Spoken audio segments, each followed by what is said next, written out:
I scored 685 in my fourth attempt. Hello everyone, this is Abhay Srivastav, a second year MBBS student at IMS BHU Varanasi. There is a myth that dropper can't be a topper. So here's my neat story, my 4 lessons from my 4 attempts. I scored 458 in my first attempt, followed by 589, then 593 and finally 685. So let's begin with the first lesson, consistency is the key. Her lesson में मैं आपको बताऊंगा कि मैंने क्या क्या problems face की, उन्हें कैसे टैकल किया।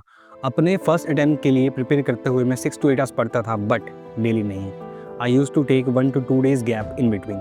इसके 2 मेजर रीजंस थे। पहला प्रोक्रेस्टिनेशन कि थोड़ा रेस्ट कर लूँ फिर पढ़ूंगा, या क्लॉक में जब परफेक्ट टाइम हो तब पढ़ूंगा। दूसरा जो बहुत बच्चे फेस करते हैं वो है पढ़ने के बाद भी मॉक टेस्ट मार्क्स नहीं आना, जिसकी वजह से डिमोटिवेशन होती है और पढ़ाई छूट जाती है। So here's how I solve it.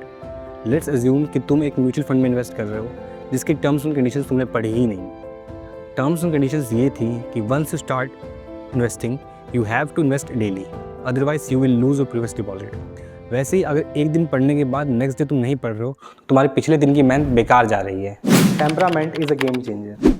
तो मेरे साथ हुआ ये कि यकीन 2021 की जो मेरी टेस्ट सीरीज थी उसमें केमिस्ट्री काफ़ी आउट ऑफ एनसीईआरटी आती थी एंड फिजिक्स काफ़ी tough, but still I use to score 150 160 in physics.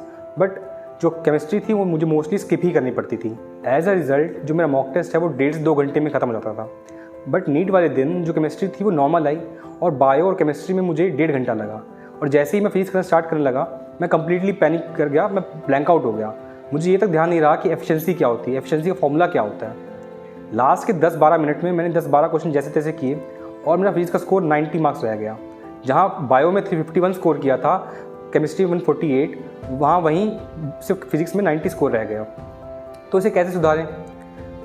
हम लोग प्रॉब्लम ये है कि हम लोग अपने आप को एक पैटर्न के ऊपर प्रिपेयर कर रहे हैं। जिस साल एग्जाम में स्टेटमेंट वाले क्वेश्चंस आए उस साल स्टेटमेंट के लिए प्रिपेयर कर लिया, जिस साल फिजिक्स टफ आई उस साल फिजिक्स के लिए प्रिपेयर कर लिया। ऐसे कब तक? क्योंकि नीट एक कॉम्पिटिटिव एग्ज़ाम है, ये कभी भी इसका पैटर्न फिक्स नहीं रहेगा।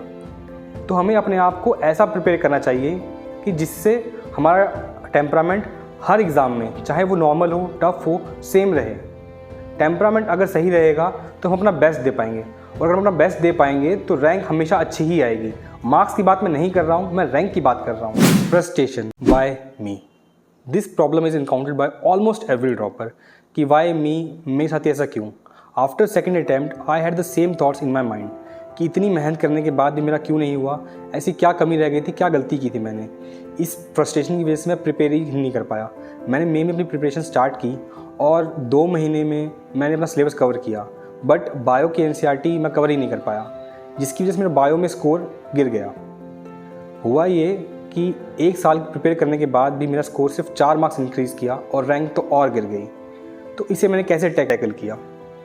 अगर तुम ये समझो कि फ्रस्ट्रेशन तुम्हारी प्रिपरेशन में कोई वैल्यू ऐड नहीं कर रही बल्कि तुम्हारा लॉस करवा रही है, तुम्हारा पॉइंट कितना ही वैलिड क्यों ना हो, कुछ भी नहीं बदलने वाला कि क्यों नहीं हुआ, क्या नहीं हुआ, कुछ भी नहीं बदलने वाला, तो मैं इस बारे में क्यों सोचूं। दूसरा, जो मेरे सवाल थे उनके जवाब मुझे कभी मिले ही नहीं, ना कभी तुम्हें मिलेंगे। बट ये सवाल आने बंद हो जाएंगे अगर तुम इसकी रूट कॉज पर फोकस करो, जो कि फेलियर था। अगर तुम अपनी फेलियर को सक्सेस में चेंज कर दो तो ये थॉट्स आने बंद हो जाएंगे। Now move on to our next lesson, manifestation the Brahmastra. NEET 2023 के लिए केवल 11 दिन बचे थे और मेरा स्कोर 567 आ रहा था मॉक में। इस पॉइंट पे कोई भी बच्चा डिमोटिवेट होता, बट मैं बहुत काम था। मुझे विश्वास था कि मैंने इतनी मेहनत करी है, हर चैप्टर को 5-6 बार रिवाइज़ किया है, तो ये स्कोर पॉसिबल नहीं है कि मेरा स्कोर 567 हो। मेरा तब भी मेरा विश्वास था कि मैं स्कोर 720 आउट ऑफ 720 ही करूँगा। इन वर्स्ट कंडीशन 690 जाएगा, और हुआ भी यही, मेरा स्कोर 685 आया। तो ये कैसे हुआ? मुझे विश्वास जो था वो हवा में नहीं था। मैंने अपने आप से लड़ा। जो थॉट्स आ रहे थे कि तेरा नहीं होगा, 567 स्कोर बहुत कम है, मैंने अपने आप को क्वेश्चन किया कि क्यों नहीं होगा, कौन सा ऐसा चैप्टर है जो तुम्हें नहीं आता, क्या टॉपिक है जो हमारा वीक नहीं होता। And I was completely blank कि कोई ऐसा था ही नहीं चैप्टर जो मुझे नहीं आता था। तो सिंपल सा मुझे मिला कि जब कोई चैप्टर ऐसा है ही नहीं जो मुझे नहीं आता है, कोई ऐसा टॉपिक नहीं है जो मुझे नहीं आता है, तो मेरे मार्क्स क्यों नहीं आएंगे। तो मैंने अपने आप को बहुत फ्री किया कि मेरी लिमिट जो है वो 720 की है, वर्स्ट कंडीशन 690 की है। मैंने उसी हिसाब से अपना पेपर अटैम्प्ट किया and finally I scored 685 with an all India rank of 1054 and I got IMS BHU Varanasi. होता ये है कि हमारा माइंड हमें नेगेटिव पैराडॉक्सिकल बातें बताता है कि तुम्हारा नहीं होगा, तुम्हें इस चीज़ से लड़ना होगा, तुम्हें अपने आप को क्वेश्चन करना होगा कि जो तुम्हें बता रहे हो उसका कोई लॉजिक है।